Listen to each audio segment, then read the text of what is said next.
Bonjour et bienvenue dans cette vidéo où nous allons voir l'installation de Symfony. Donc, on va aller sur internet et on va chercher Symfony. Donc, le premier lien, c'est le bon. On va donc se rendre dans la documentation et suivre le setup. Donc là, il va nous demander d'installer des choses. Donc, il y a plusieurs solutions. Alors, en fait, on peut installer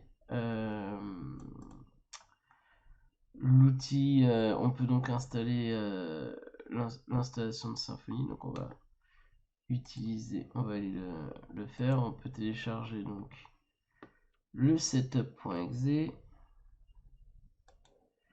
Tac, on va le lancer. On va lui dire oui. Hop, Symfony, next, continue. Oui, et install.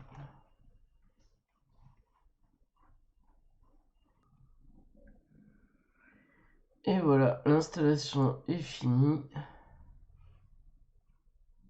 Tac. Donc moi, ce qui va m'intéresser, c'est de créer effectivement une application web traditionnelle. Donc, on va aller toujours dans notre projet. Tac. Ici, donc, je vais ouvrir une ligne. Et donc, je vais utiliser ça.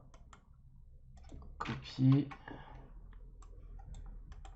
Un petit clic droit, paste, et on va lancer l'installation. Donc si on regarde, on voit qu'il est en train d'effectivement de lancer Composer avec Create Project, qui est la même en fait qu'en dessous. Donc voilà, normalement, une fois que votre projet est fini, il devrait vous dire quelque chose. Ok, your project is now ready.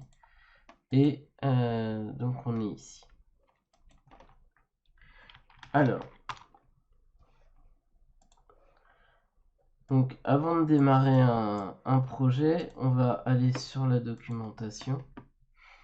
Et ici, on a une commande qui va nous permettre, copier, paste, du coup qui va faire le check et qui va vous dire si il manque quelque chose ou pas.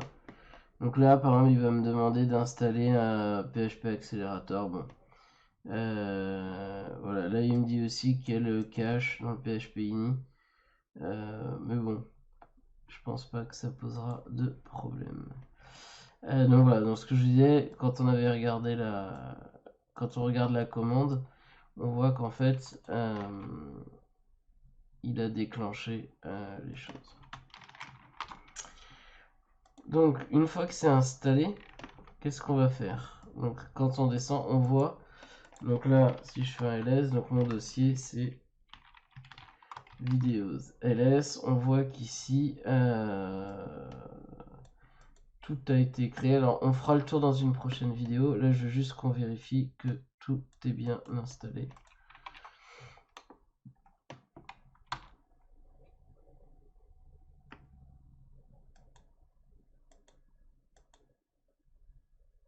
Donc là on va lui autoriser l'accès.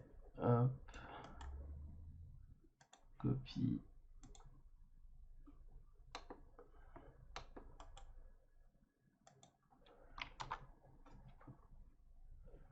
Et on va voir si voilà, tout a priori tout tourne bien. On a bien les choses qui sont installées. Donc après ici on a la barre qui permet d'avoir plein d'infos, mais on reviendra sur tout ça en temps voulu. Et je vous dis à la prochaine vidéo.